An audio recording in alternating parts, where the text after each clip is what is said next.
Okay, what's going on, everybody? My name is Mangg, and welcome back to Hanging with Mangg, episode 155.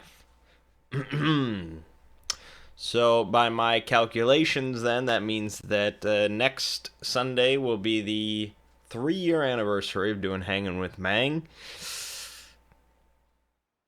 I don't know if that has any sort of significance. Um, there's not like anything special that I can do. Maybe I'll play like Dark Souls, but that's not special. The first Hang with Mangg, the first game that I played, I remember was Diablo 3. That one.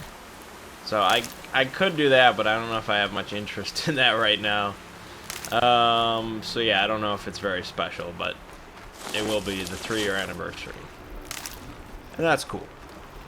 Today, though, we're playing Horizon Zero Dawn. So, you may recall I did like half a Let's Play of this game. And then it petered out, and I didn't touch the game for a long time because, I mean, I was playing the game, I was playing Horizon Zero Dawn, I was into it, I thought it was really cool, and then Breath of the Wild came out, and that game just, like, shut down my gaming life. Like, nothing else mattered, and it really just, like, ruined open world games for a while. But now that has fallen by the wayside, and so my mind is cleared. So now I can enjoy Horizon Zero Dawn again. So I decided I'd just start a new game, start fresh, and all that. Anyways, so this week on this channel, it was pretty much exactly as I said. We had Morrowind, and we had Uncharted Lost Legacy. I did finish Lost Legacy, so that's done with, which is, it was good. I enjoyed it. Which leaves then just Morrowind and Zelda. But I'm sure I'll find something else to play. Aloy's back with the spear. You meet your mother. I'll never Thank you. Well, you didn't have. Morrowind, I don't know. I don't really have a frame of reference for how long it's going to take. I've looked at, like, the wiki for the main quest, and it seems that I have to become, like, the Hortator for the 3 houses, and then I have to visit the camps and show them that I'm the Nerevarine and all that, but I really have no idea how long that all takes. I just don't know. And then there's, of course, stuff after that, so I don't think we're close to finishing, but we'll see how long it all happens. And then right after that, we'll move straight into Oblivion, so we got plenty more Elder Scrolls on the way.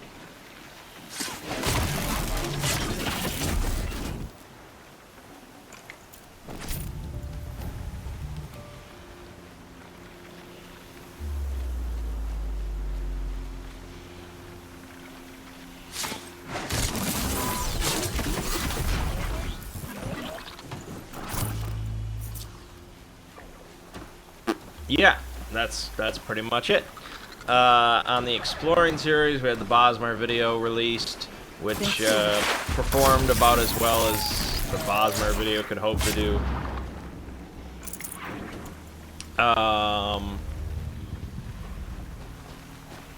And then I worked on the Dwemer video this week, which was an entertaining time. I like the Dwemer. I like him quite a bit. I got to learn a couple things about the Dwemer. I think for people that follow the series, like every video, there's going to be a bunch of repeat information there because the Dwemer have kind of been involved in some other stuff.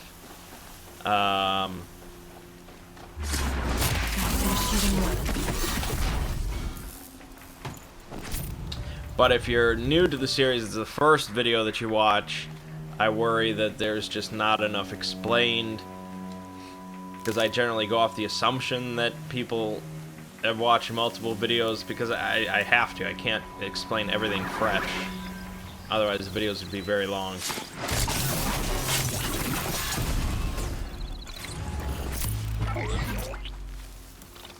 So we'll see. I mean, I thought it was all right. I was mostly happy with it, I guess. I like some of the artwork for the Dwemer. Let's make this quick. Where it's just like, it's like the interior of one of their like ruins, but it's like pretty much abandoned. It's just empty. Like that really just represents the Dwemer in a really cool way. So I usually like the artwork for that. Yeah. So then next week, the following week, there will be a Middle Earth video, which should make a few people happy.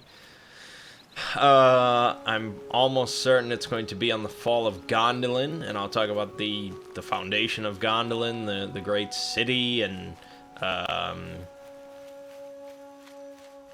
Glorfindel, stuff like that. It should be a pretty solid video, I'm hoping. Yeah, that's pretty much that.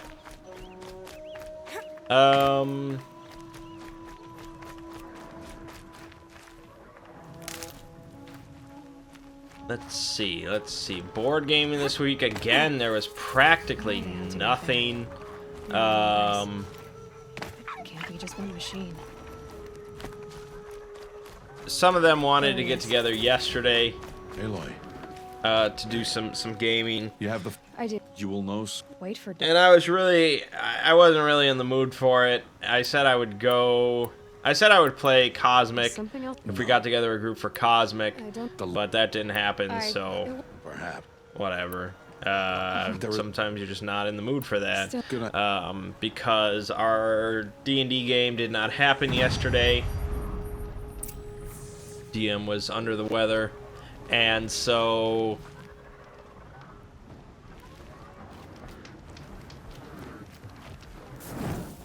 we tried to put together a one-shot of something, but that didn't happen either, so That carcass. What sort of beast was that? The tribe calls it a sawtooth, and it's something new. it is what it is. Since they first started appearing 10 years ago, they have killed many braves. There was like, we did one night of Arkham Horror, the LCG, me and my mom, and we tried the Carnival of Horrors scenario again. We actually won, surprisingly. It didn't look good for a while, but we turned things around. We managed to save the day, Follow the which path. it's pretty funny. Saving the day in that situation was What happened to it? basically getting in a rowboat and fleeing for our lives. Somehow that counts as a win for that scenario, because I guess like the sun comes up and it sends the creature, it banishes it, or I don't know, something like that. Usually in those types of scenarios you can also kill the Eldritch Horror, the creature, but depending on your group composition, I'll harvest the parts. depending on if people are Watch your surroundings. armed and ready and capable of dishing out crazy amounts of damage, that can be an option. Usually for us it's not, because we tend to play kind of jack of all trades characters, so combat is usually a little tricky for us.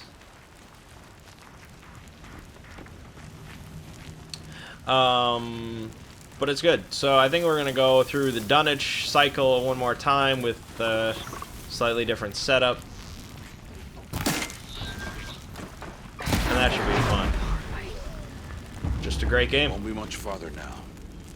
Why are we the only ones out here tonight?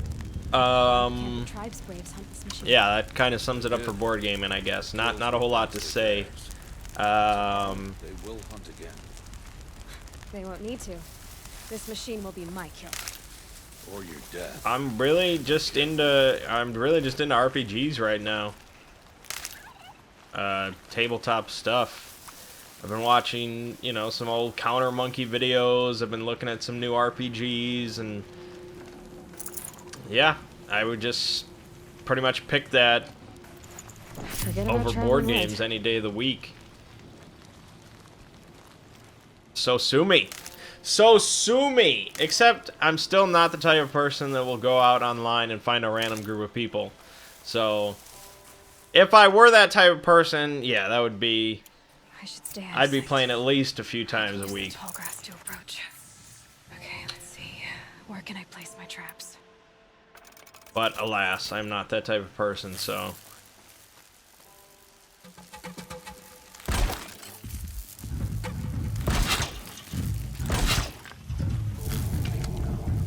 Okay.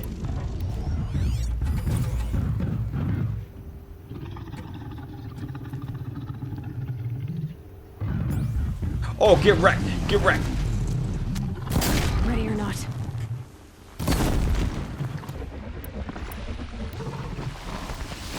Gotta just smash it.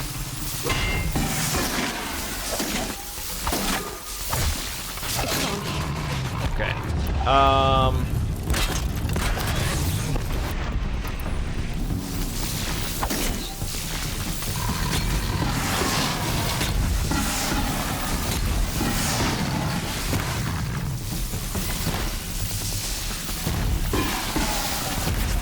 Shoot in the ass. Alright, now we flee.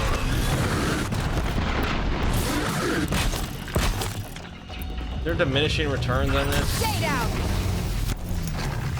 Apparently not.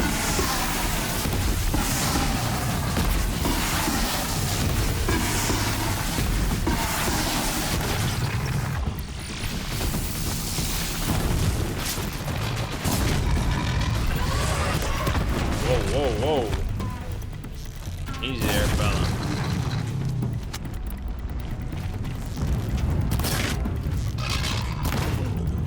You did. Anyways, so let's talk about RPG, shall we? Because it's what I like to do. So Sprawl. Dawn has passed. This will be your last day in the Embraces, and when it is time for you... You are expecting to hear a grand story of how deeply clever I am, and how I came up with this incredible plan, and it was executed flawlessly, and everything went perfect, and we're rich. Well, sit back. No, that's not what happened. It didn't go disastrously, I'll say that. It was really a fun session, but the planning and execute, it was all sort of improvised, I guess, which is how it goes sometimes. So once again, we start out the session, and we are given the option of the sort of standard job, the ambitious job, or the big-time job. And so, I think, you know, a couple of us were riding high after the success of the last job, how smoothly it went and all that. And so, me and Thomas were pushing for the big-time job. Phil is just a piece of shit. So he wanted the ambitious job, but 2 against 1, we went out. So we did a big-time job. The serious shit, which we're probably not ready for, but I guess that's part of the fun.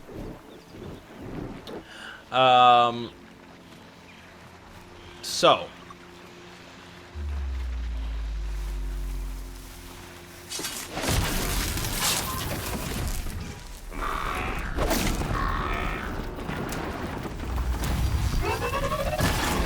The big-time job was to infiltrate a corporate facility course, and extract a personnel. You'll do. We very quickly, however, learned that the person that we were trying to extract is an alien. His UFO crashed out into the desert. This Toxis Corp captured him, and they've been doing experiments and all sorts of shit on his frail little gray body. And so we need to infiltrate the facility, go down to sub-level 5, and rescue him. If he's dead, we get paid 100,000, which is still pretty damn good, all things considered. If we get him out alive and unharmed, we get 180,000 new yen. So, of course, money is the motivation. So that was our goal. We need to get him out alive, unharmed, to the best of our ability.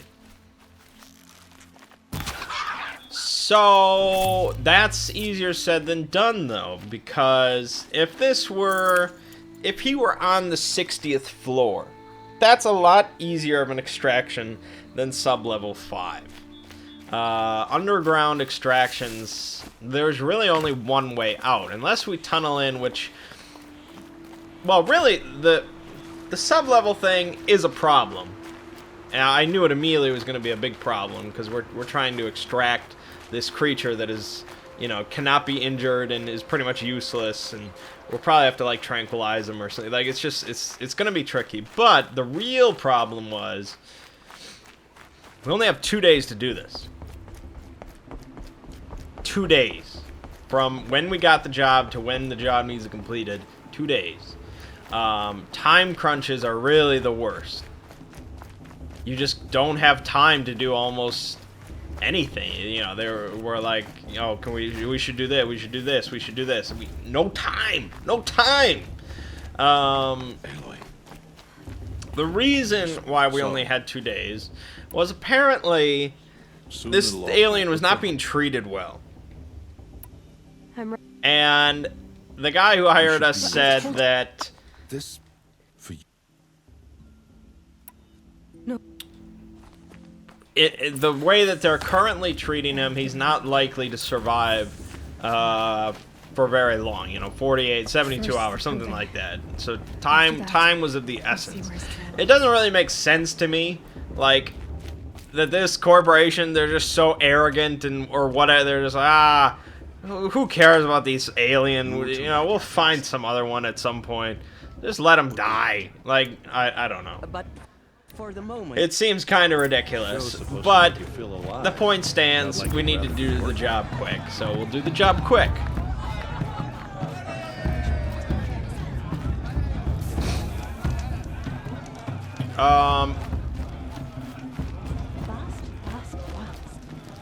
So my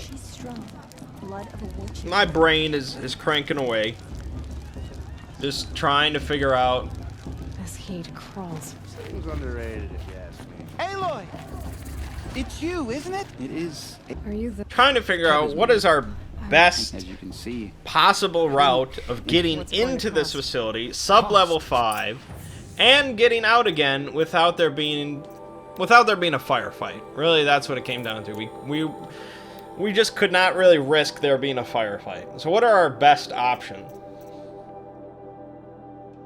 And really, again, the problem came down to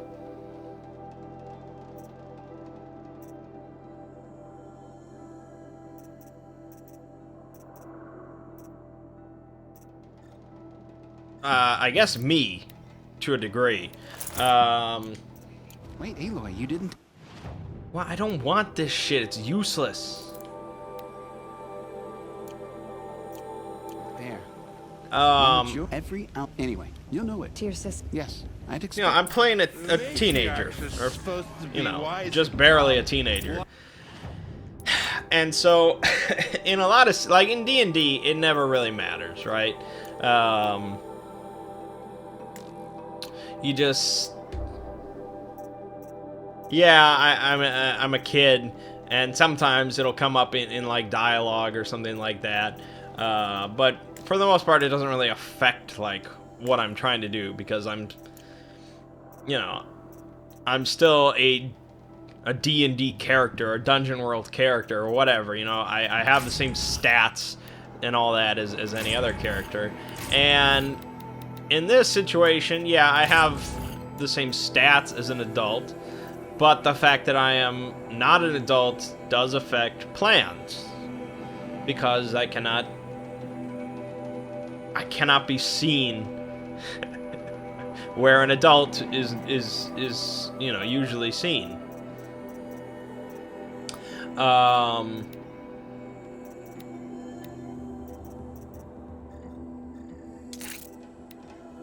In this situation, our best plan was to pretty much impersonate security guards.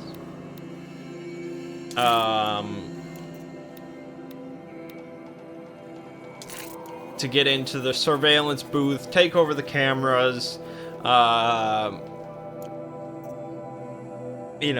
the uniforms, have the ID cards and all that, and just pretend to be security guards and make your way down there and in and out.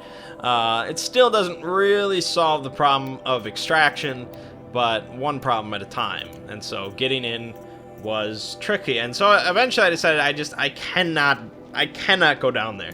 There is really no situation, especially with limited time. If I had more time, I could probably come up with something. But with the time limit, I could not come up with a believable situation in which that I would go unnoticed in sub-level 5. So I can't go down there.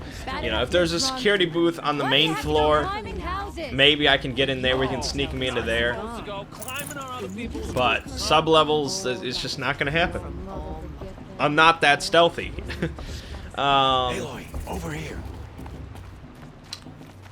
Karst? Careful. Don't be and wait to see.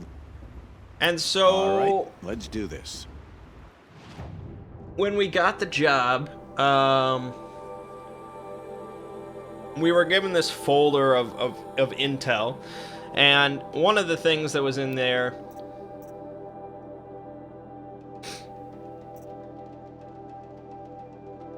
was the name of, it was an interview with a security guard that works in the sub-level.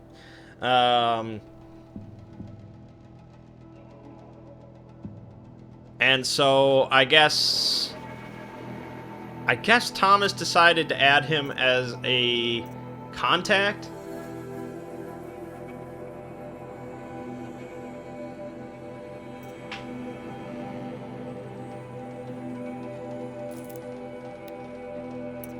And so he knew this guy. He could get, we could meet with this guy, and he could maybe help us out in exchange for some money. So the plan was, we were going to use this guy to get a uniform, security uniform. He was going to lead us into the security booth, hopefully on the main level. We were going to take care of the guards there, whatever.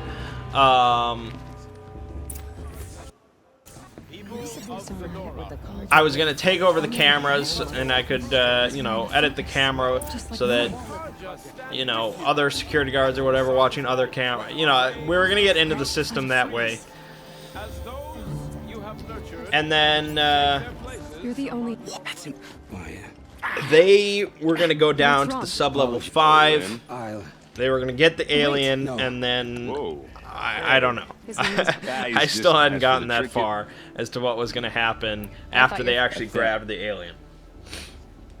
I should. Yeah, I mean, you know what? I'll even introduce. And so I decided, okay, even if they are dressed as security guards and we own the security system, the cameras and stuff like that, there still represents a problem if they don't have ID cards. There's also biometric data, there's like fingerprint scanners and things like that, and that's going to be a lot harder to fool. And so our only options are, again, me being able to like directly hack into them, which is just not an option because I can't be down there. 2, we like kidnap a security guard or coerce them into doing it, or cut off one of their fingers or something like that. And This is for me.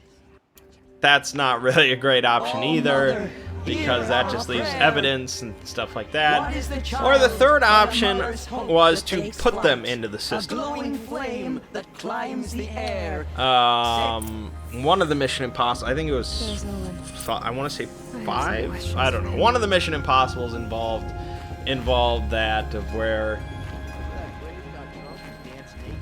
he had to go through like the security system, and it scanned like his walking pattern, and it scanned like everything to make sure that he was actually in the system. He was supposed to be there, and so they hacked in and they put all that info into the system for him. What are you doing? And so he was able to get through, and I figured, okay, they will basically do the same thing. We'll get into their system, and we'll put their biometric data, and we'll put their name, their pictures, all that. We'll put them into the system as if they are honest to God employees. I don't understand. They are supposed to be there. It's nothing. You should. And so I was hoping that there would be some sort of off-site data center where all this data is sort of secured and kept and blah blah blah. Servers that weren't in the headquarters on the sublevels or something like that. Which, to be honest, is far more secure. Having the off-site data server is less secure. But it was out in the desert, and so I guess they're supposed to assume that nobody really knows about it. But we found out about it. There is an off-site data server, so I was like, okay, we're gonna go here. We're gonna break in here, and I'm gonna hack in, and we're gonna put all your information into their system, and no one will be the wiser. Aw, this is. And so, Really? I said to them, I was like, okay, we're gonna go in here, we're gonna hack in, we have to sneak in, access the server, and all that. And I said, it's imperative that we are completely silent.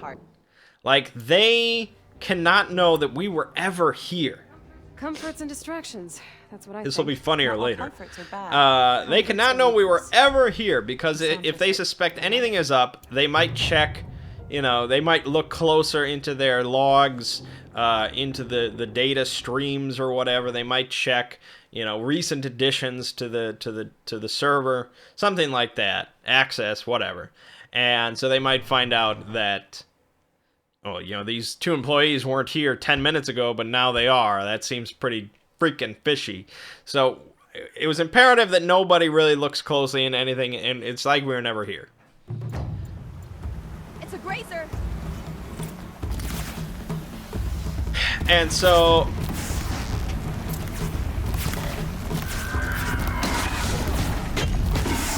got to melee him. There you go, melee him.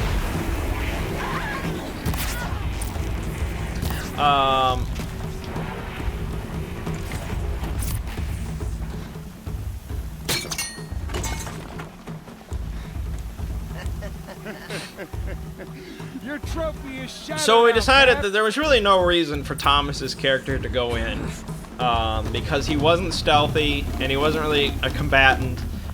His best ability is really talking. Oh shit, I'm fucking up.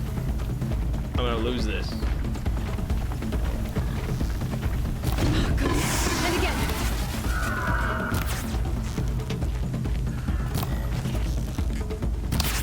So it just wasn't helpful for him to be there, because we were either going to be completely stealthy, so we wanted as few people involved as possible, I've gotta catch up.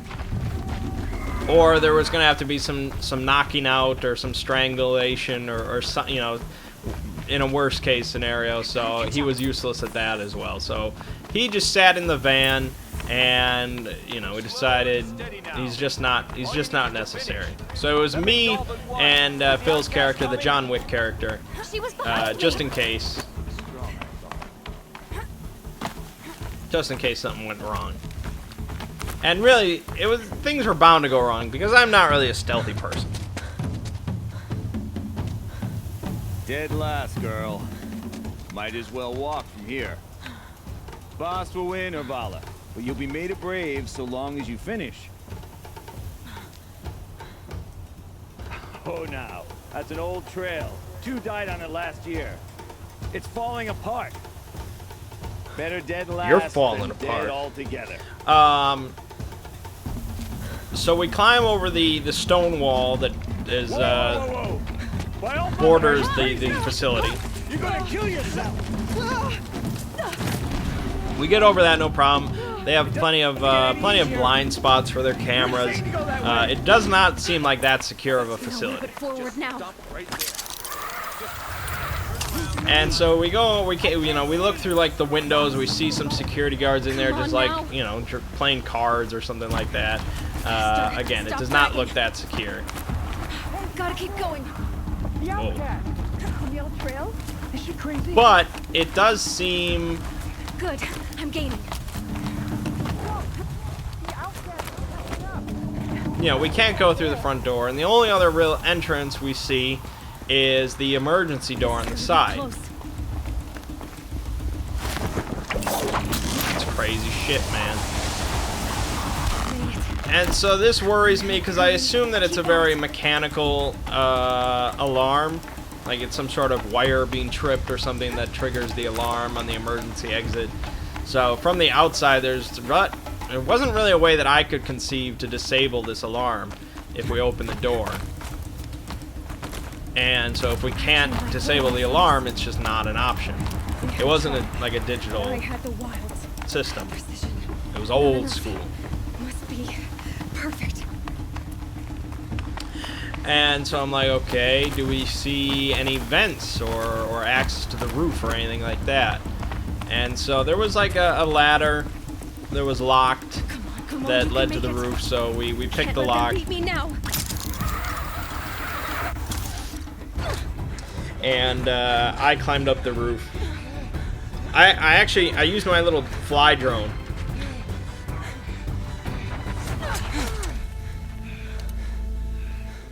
She didn't win. The outcast. Dude, salty.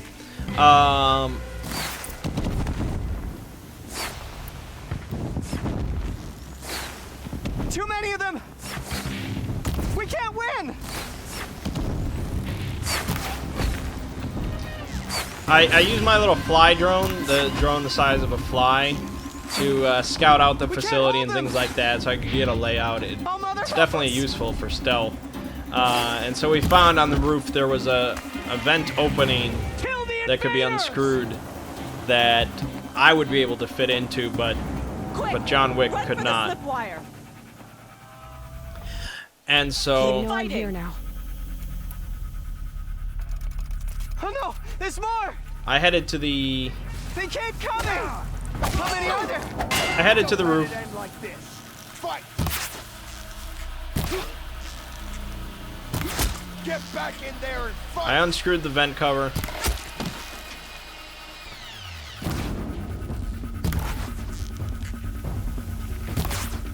And I got into the vent system. How many are there? And there was one close call, but I managed to get through. Too many of them! Shit. And so I dropped down into this room that's kind of like next to the server room. We can't hold them! But there's 2 sweeping cameras that cover the entrance to the server room. So I can't exactly just rush over there. Kill the defilers! So I wirelessly hack into the camera, which is not something I ordinarily like to do. It's risky. They're too strong! We can't stop them! And I disable. I just make it go like staticky for like 5 seconds, enough for me to rush over, hack into the door, and open it and close it. To be honest, 5 seconds is probably pretty quick. It might have been like 10, but still, it didn't cause any alarm. I doubt anybody was watching one camera too closely, and they probably just like banged on the monitor for a little while and it came back.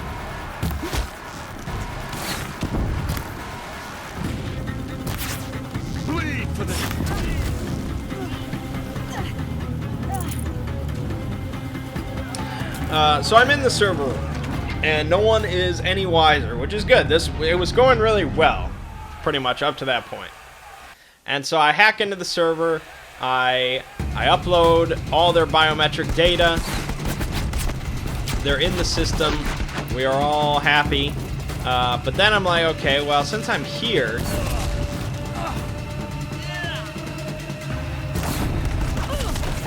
I should try and get any more data that I can about the facility or anything like that. You know, personnel, security clearances, the guard captain, you know, all that sort of information, blueprints, whatever.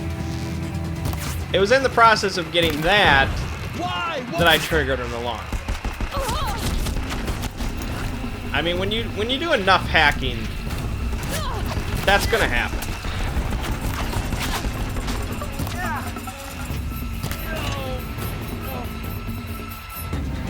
Eventually, if you roll enough dice, you will fuck up. It's an unfortunate part of role-playing games.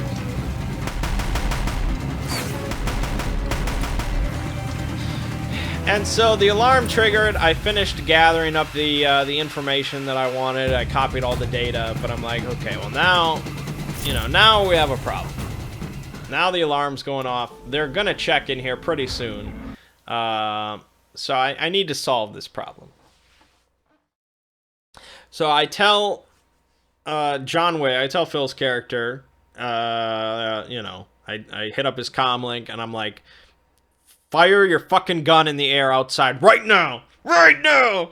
I was close to telling Thomas to drive the van through the front of the building, a la Bad Boys 2, but I was like, no, that's way too much. So I'm like, okay, we'll just assume some hooligans.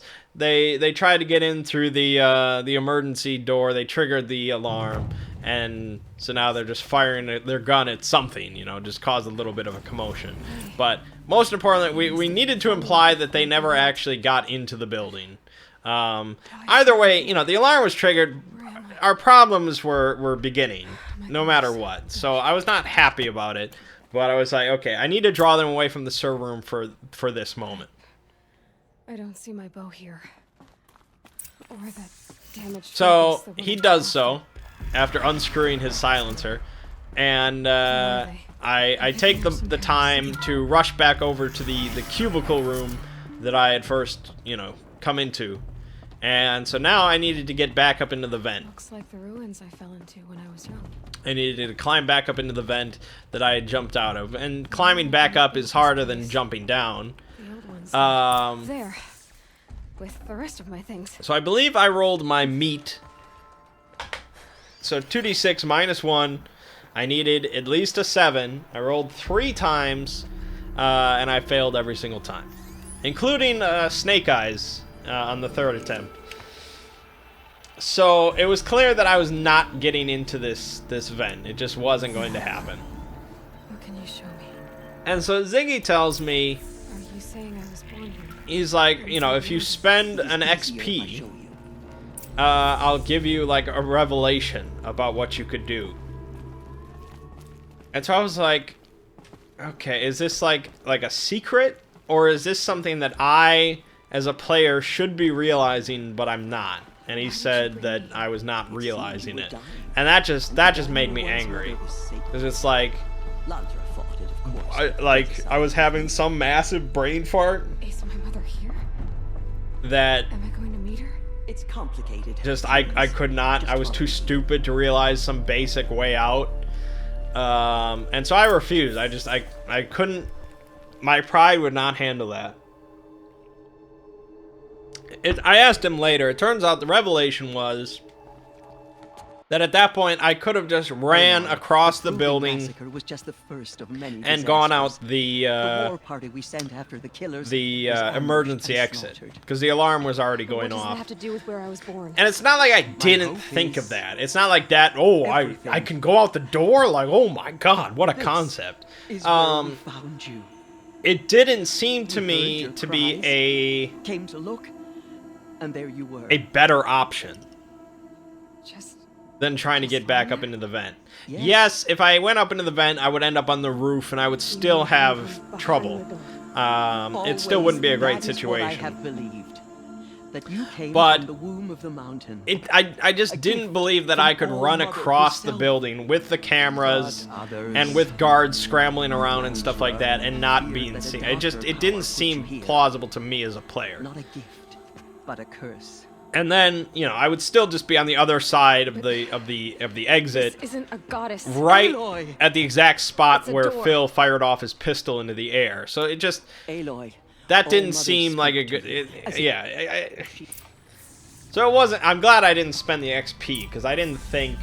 You said the It's not like I tribe didn't was think under that that station. was like What happened? within the After realm of massacre the possibility. Pilgrim, I just didn't think it was a great better war option. party was sent after the killers. Less than half survived.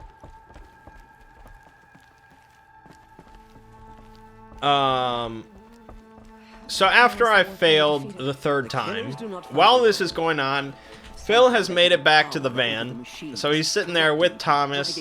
They're chilling in the van, and at this point, a vehicle pulls up from Toxis Corp. So a Toxis Corp car, and two like agents get out. Then what's And so, you know, parked right at the entrance of this facility, like, you know, just down the road, is this big unmarked van. Intended for you. So they immediately assume that this is suspicious. And so they start approaching the van. Yes. I showed her. And so the two of them like get real low. They like sneak down at the floor of the van, trying to stay out of sight. But how is she to do that? But they're approaching like the back door, and I guess they plan on opening up the back door of the van. Now, to remind you, inside my van Sister. For once, is a drone. Although drone is really not the right term. It is a And here weapon of is your mass mark. destruction. in times of great need, the It high is a matriarchs may metal- anoint a seeker, no matter where. even beyond Autonomous robot. The size here, and the Eleanor, form try- of a May grizzly all bear, Mother but bless again, you and like your metal. And on its back is a minigun. We will soon begin. And By your hearts. Nothing could Soon make we us will I don't really have a forgiveness name for for the it. sins that I've brought not such named misery my on the drones. tribe. When we hear the But voices, let them it is tied to a sequence, a program that I can activate with a push of a button. And that sequence, that program, is known as the Revenant Protocol, named after, of course, the recent Leonardo DiCaprio movie, in which case a bear just goes apeshit all over everything. So, when I push the button and I activate the Revenant Protocol, the drone, the bear, will immediately activate. The back door of the vans, the back doors of the van will immediately fly open. And the bear will immediately make its way Aloy! Aloy! straight to me All Mother be in praised. the fastest alive. path possible. And it will take out every armed target on the way. Where did it come from? They say it broke through the gates of the Embrace. Generally, All lethally. his followers. I need the gate open. You know, if they get clobbered by the thing and they get knocked out, then he won't just sit there and shoot them. But, you know, it's generally, you know, if they're in the way, the minigun turns on and they'll get put down. And then it'll keep moving until it gets to me, in which case it'll sort of secure the perimeter around me. It'll shield me with its body if there's a firefight, and it will attempt to eliminate any hostile within the area. I'll get And you. after that, it will respond to my commands. So that's the Revenant Protocol. It's the worst case scenario. It is my oh shit button. You know, if I am just absolutely in need of I recognize. assistance immediately, I've been as quickly as possible, and I have If given you up can any tear thought I of am the stealth Nora- And I am or a secret. quietness sooner or you'll- non-lethality. I push the button, the Revenant Protocol activates. What was that? So after I fell out of the vent the third time, and I was inside the building alone, because they were both in the van outside. The alarm is still, like, blaring. Although, no, I think I hacked in, I turned off the alarm, but I'm sure another alarm would be coming on in a second. It just did not look good for Artemis. He probably freaked out. I was just like, I'm done with this. So I pushed the button. Much to the others' dismay, after I repeatedly said that it was imperative that we do not make any sound, and it's like we were never here, I pushed the button on the Revenant protocol. So, the back doors to the van immediately fly open, surprising the two agents quite a bit, as they stand right there. And the the large bear drone, you know, its eyes like light up. They turn red. The minigun starts spinning up. They immediately just are dead. It bursts out of the back of the van. A demon! Oh, mother, give us strength! Won't be long. Gotta get in position. Get in Here it position. comes. What does that even mean? Attack!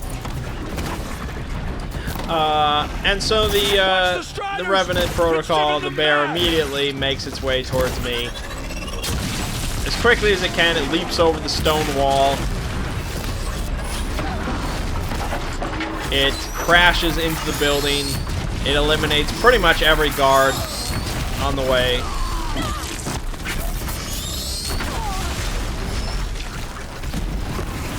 And it rescues me. I get on its back, it jumps out the window, and it takes me back to the van. And so the building is pretty much in shambles at this point. You know, there's at least like 5 dead, I would say.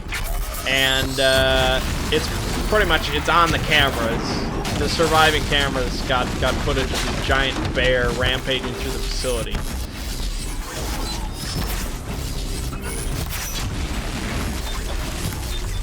Ow.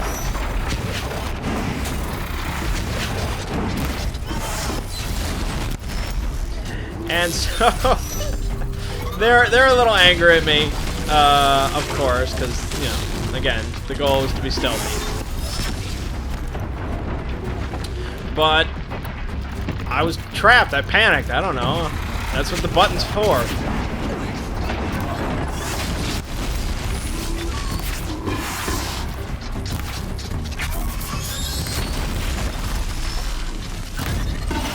So our problem then, or at least what my thought was, that, you know, the data that we inputted is now kind of compromised.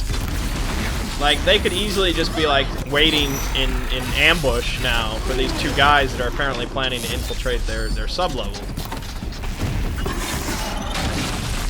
That was my concern.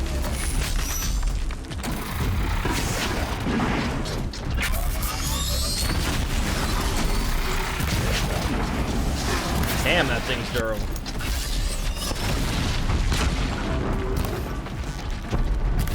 There you go. So close. It's down. I don't know if I actually said that, though. I don't know if I vocalized it. I was just like, well, it's a risk we'll have to take. I'm hoping that they'll just be in such shambles that, you know... The other concern was, like, what if their data is just, like, gone? You know, or... Really, like, what if there was a backup of the data, but it didn't include the data that I had uploaded?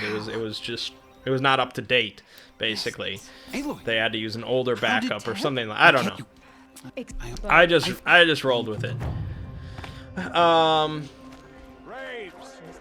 I want that gate repaired immediately. And so we're like, okay, well, let's just get back to Phoenix, because it was like a 3.5-hour drive to get to this data center. They're like, let's just get back to Phoenix. We'll get to bed. It was like 5 a.m. and we'll just worry about it tomorrow. Because we had to like do the job the next day. It was the time crunch was rough.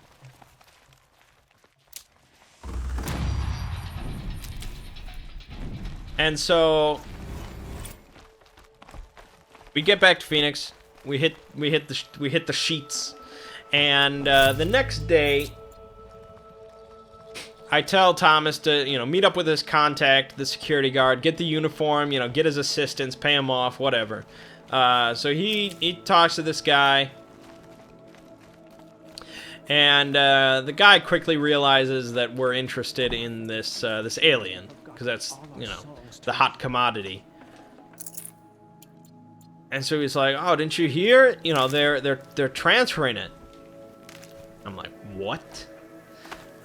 So apparently, because they this giant bear tore up their data server, they became so spooked because they're pretty much equating anything that goes wrong nowadays. They assume it has something to do with the alien, so they're assuming that something was going down with the alien soon. So they decided they just wanted to get rid of it, and so, rather than just killing it, which you'd think was like they didn't seem to care about the alien, they were going to let it die. But they decided that they're going to transfer it to this other company that's based out of Chicago. And so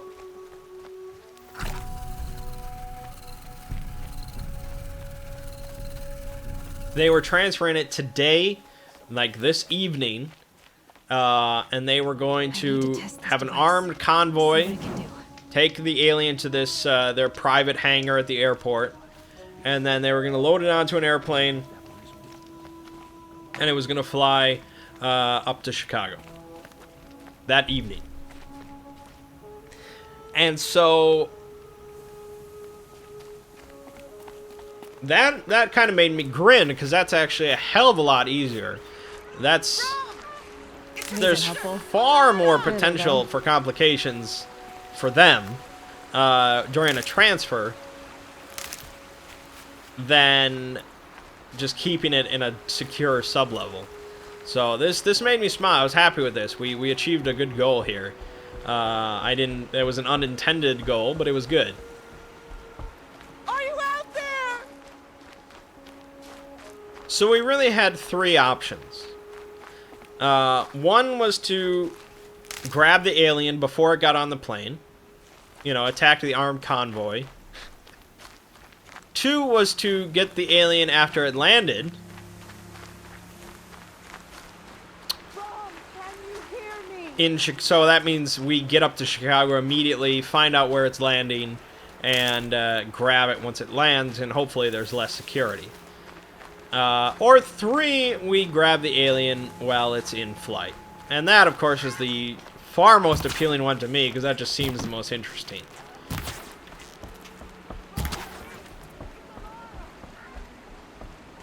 So, grabbing the alien while it's in flight. The plan was, we were going to get the security uniform from this guard, because we still wanted a uniform. We were going to take the van, we were going to paint like the Toxis Corp symbol onto the side of it. These for the trail. And we were going to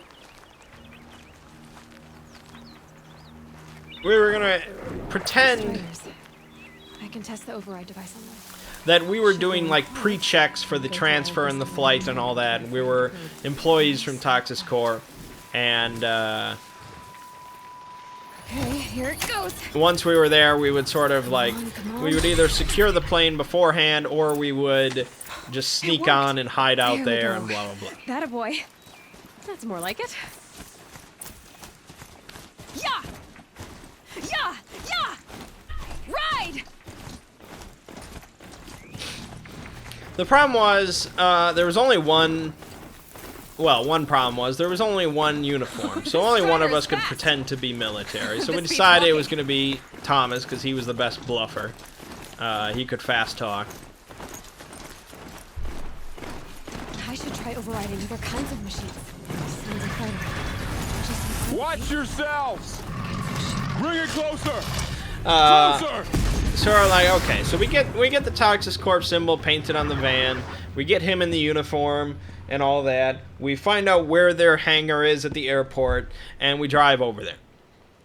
Varl, I take it? He bluffs his way through the guy at the front gate. And, the guy believes him. He's got like an ID and all that. I was.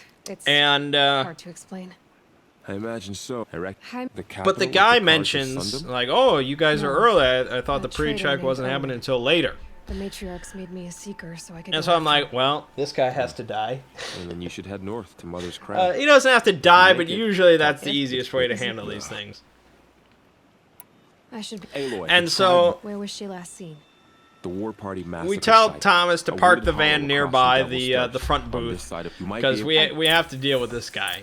We have to basically impersonate him so that when the actual pre-check crew comes by, we just wave them by and like, "Oh yeah, here you go. Go in, check it out." Because if they think that anything, again, it's the same sort of argument, but if they think that anything is wrong with this transfer or this flight, they're gonna abort. They're just gonna, you know, God is protect. they're just gonna, something bad will happen. The mission will not succeed. So we need to have them assume that everything is going as planned, which means that if they pulled up and that same guy is there, he's gonna be like, "What, pre-check? I already let them through an hour ago. What are you talking about?" And then you have issues. So we park the van nearby and we're like, okay, how do we knock this guy out? And we find out that there's a camera right inside his little security booth. It's looking, it's on the ceiling, it's looking down, and so we can't exactly knock him out inside the booth. I could hack the camera wirelessly, but again, I never like to do that. And so I probably should have hacked him. So we try luring the guy out of the booth over to the van and have him do something with the door.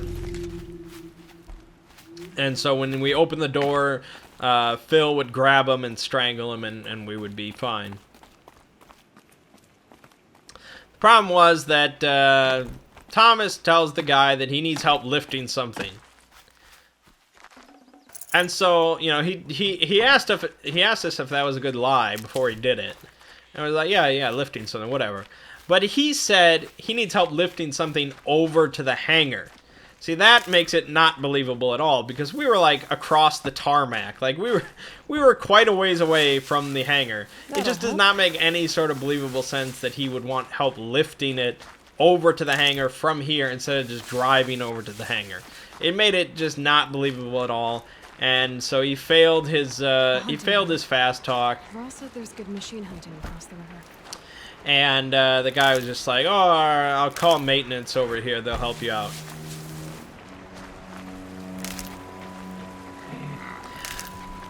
So we're like, okay, well now maintenance is on the way. Like, you know, what are we gonna do now? And so I'm like, I don't know. We can grab one of the maintenance workers, but multiple maintenance workers came, so that's not an option. And so he opened the back door. We decided, okay, the only thing in here that would be believable for them to lift would be the bear drone. At his feet? The problem is, you know, you have Phil and me sitting there, and we're not in any sort of uniform. I'm a kid. Nothing really makes sense. But fine, just roll with it. They're maintenance. What do they care? And so they open the door. You know, they like raise an eyebrow, but they're like, okay, and they're like. So we decide, you know, we pass Thomas's Maybe I can scan it. lie off as just him being stupid and like, oh yeah, you know, it makes way more sense for us to just drive over there and then you can help us lift it onto the plane. Of the metal world. And so that's exactly what happens. We drive over to the hangar with maintenance following us. They lift the bear, all of them. They all lift this incredibly heavy construction onto the plane. They're like, oh, all right, thank you very much. You know, oh, I'm with cybersecurity, and you know that explains why I'm so young and all that, because it's like Doogie Howser. I'm sleeping in the city focus. And you know, they thank us. All right, we thank them, and then we go on our way. They go on their way, and so as soon as they're out of sight, I just activate the bear. Not the Revenant protocol, but I just turn on the bear. And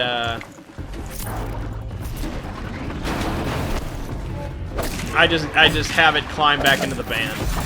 Like, okay. Yeah. Basically, it was the whole point of them lifting it and all that was just for them to go away and think everything was okay. That may bite us in the ass later if they're like talk to the security guards and they're like, oh, you know, what's up with that crazy bear you got in there? And they're like, what the fuck are you talking about? It could bite us in the ass, but that's how things go. So anyways, we're at the plane now, but we still haven't solved the problem of the security guard at the front.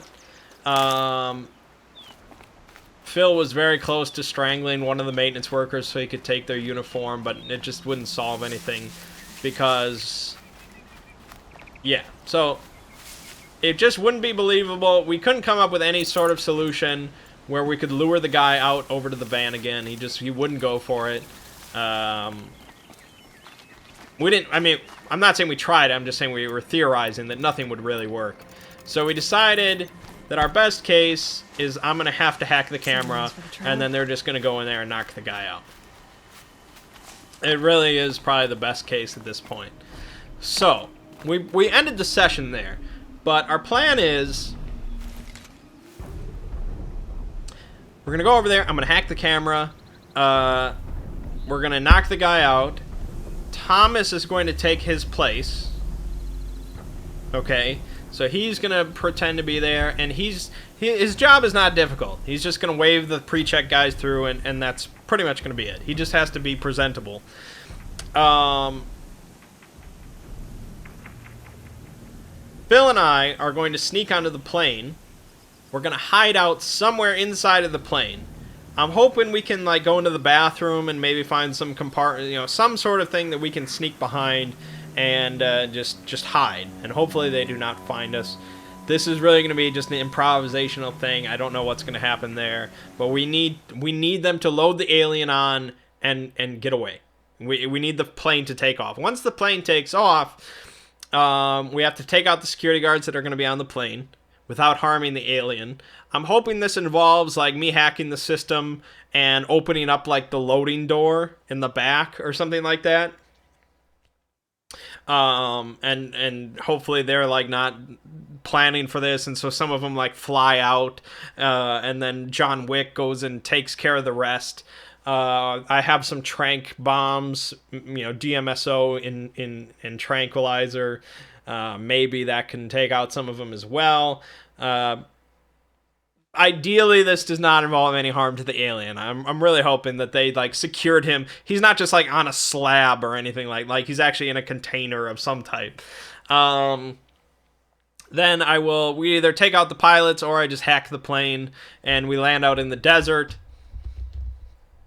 of Arizona. Thomas then takes the van. He drives out to meet us in the desert.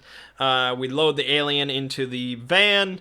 We sell off the plane to the highest bidder online, and we drive to the meeting place. We get our money, and everyone's happy. Probably not much of that is going to happen, but that's the plan. So it was a fun session. I definitely enjoyed it. The Revenant Protocol, that's a joy. Not everything went perfectly, but that's how it is. And really, I guess the only problem was that we didn't finish the job in one session because it was a big time job and we had to do the separate excursion to the data center and stuff like that. And so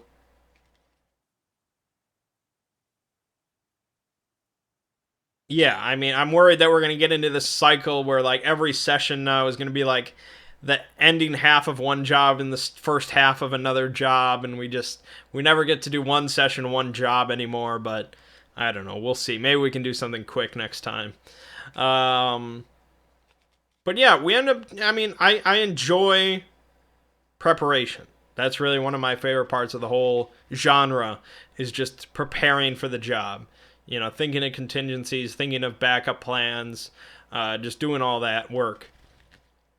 Coming up with the foolproof plan that never is foolproof. And, you know, the system is not really, I don't think it's designed for that. You know, it's designed, it's a lot, it's like Blades in the Dark. And I'm going to be doing videos on Blades in the Dark in the near future, but in Blades in the Dark, when you take on a job or a score, you basically roll an engagement roll. And that basically determines, like, how well you're set up to do the job. And so after you roll that, you are at the job. Like, you are in the job, you are doing the job. Okay? There is no prep time or anything like that. You are at the job. So you get the job, you roll the engagement roll or something like that, and then boom, you're there. And anything else, anything that would involve, you know, what you've done in prep time, you do flashbacks for. So if there's a guard blocking a doorway, you could say, oh, well, see, what happened was I already have a deal with this guy. If we flash back, you can see when I bribed him or I threatened his family or whatever. You know, you flash back to when you've taken care of this guard already, and there's roles involved, of course.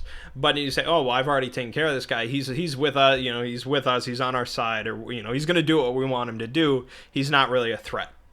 And then it's like, oh, okay. After you do all the flashback stuff, then you jump back to the present time. You're like, okay, so you walk up to the guard and he waves at you and he lets you through.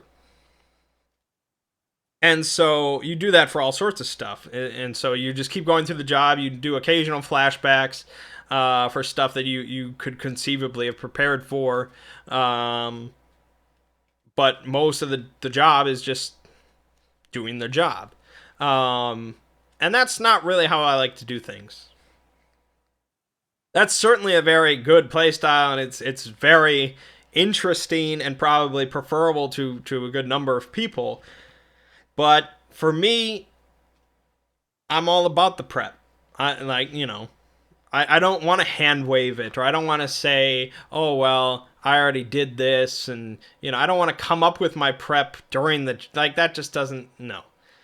The entertaining part for me is the 2.5 hours of making sure that the job goes right, because that's more believable. It's more realistic, I guess, to me. You know, that I have to come up with. My brain is required to come up with stuff that might happen. You know, I need to know that guard is going to be there before the job happens.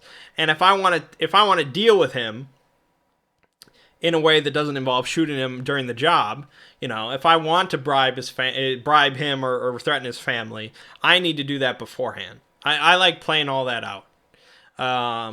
That is not everybody's cup of tea. You know, some people do just like doing the job, and maybe they just like improvising everything. They don't need plans or anything like that. It's, you know, I'm not saying that's a bad way of playing. It just depends on the group and depends on the players and what they prefer to do. So if I'm sure we're going to play Blades in the Dark at some point. I would prefer to just play it traditionally and plan everything out. If the rest of the group is happier just doing the flashback method and how it's written, I can roll with it. I can see if I like it, but you know, nothing makes me happier than writing up a whiteboard with my whole plan written out and all these contingencies and all that, and yeah, that's what I like. So yeah, it should be pretty fun when we do land the plane, the alien is safe and all that, and we get paid 180,000 new yen. That'll be pretty nice. After that, I think you can take it a little easier and maybe do an ambitious job next time.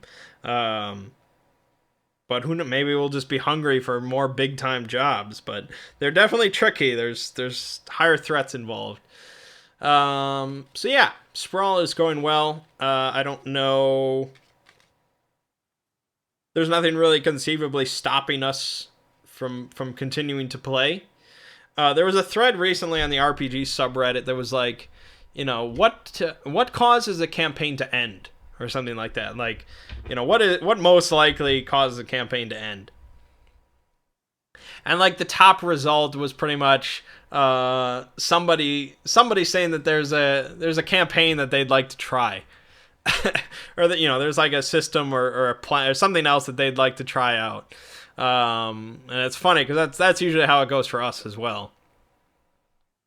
It's like, oh yeah, this is a great campaign. We're having a good time, but what if we ran this instead? And so for me, for right now, I mean, obviously I love Cyberpunk. I love the sprawl. I could obviously keep playing, but there's another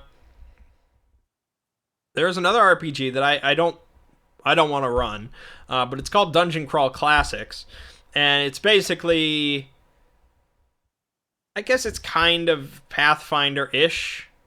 It's meant to evoke D&D and have a lot of D&D style rules and mechanics, but it's sort of modernized a little bit and streamlined and things like that, I guess. Plenty of people like it. I don't really care for those really gamey style games anymore, but there's a part of it called the funnel, where all the players roll up a number of level 0 villagers. Like, each person rolls up like 3 or 4 villagers, completely randomly. Okay? So their name, their gender, their stats, their occupation, everything is 100% randomized. And so you have like 3 or 4 villagers that you control that are completely random, and they might be like a pig farmer and a baker or a scribe or part of the militia or whatever.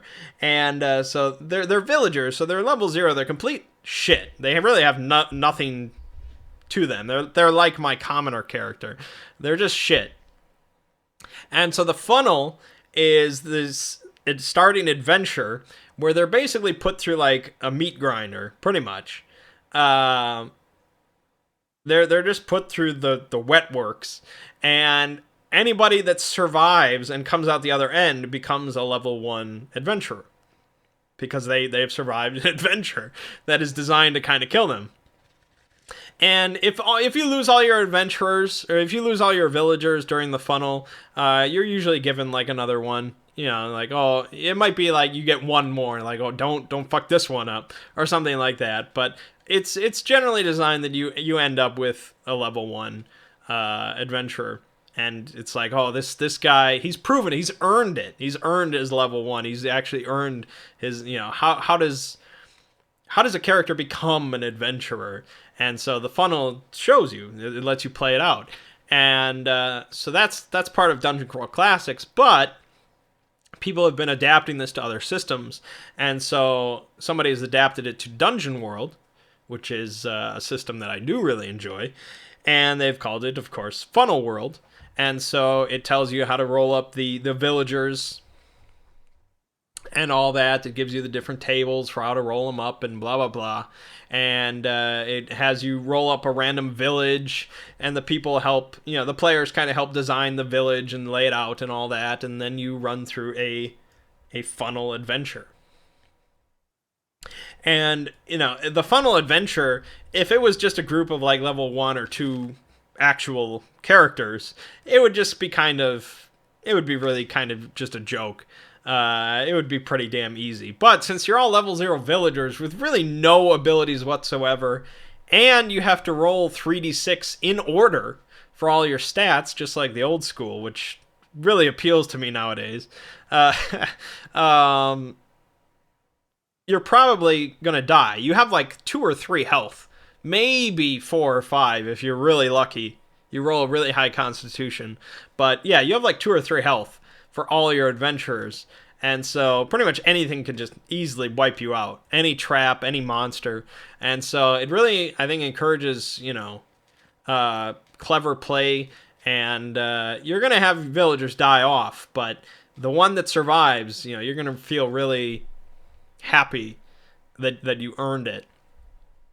So yeah, that is pretty much at the top of my list of a campaign that starts out with a funnel adventure like that.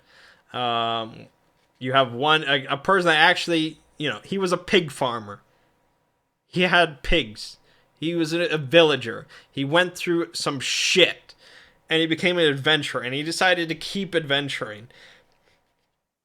And for that character to continue on and actually become, like, you know, a character, an adventurer, a properly leveled a hero, that sounds really, really awesome. So I don't know when that'll happen, but Ziggy is definitely on board for that at some point. I guess that's about it. I've talked quite a while. But yeah, my point was, overall, I mean, board games are very good, but they are expensive to keep buying, and so I'm really just not buying many new board games if I can help it. Gen Con was a bit of a splurge, but it might come down to where I only really buy new games around Gen Con or at Gen Con. I have plenty, and I probably should be selling off some games and all that, and a good night of playing an RPG, which costs, you know, pretty much nothing, will always top a board game for me, even Cosmic Encounter. I mean, yeah, I would probably rather play Cosmic than a shitty RPG session, but a good RPG session, there's nothing better. There's no form of entertainment that's better for me. Alright, so check out the Dwemer video tomorrow. Some more Morrowind coming. Maybe something else. Maybe some Zelda finally. Who knows? And that's that. Next week is the 3-year anniversary of Hanging with Mangg. And that doesn't mean anything. So, my name is Mangg. This has been Hanging with Mangg. And I'll see you fine folks next week.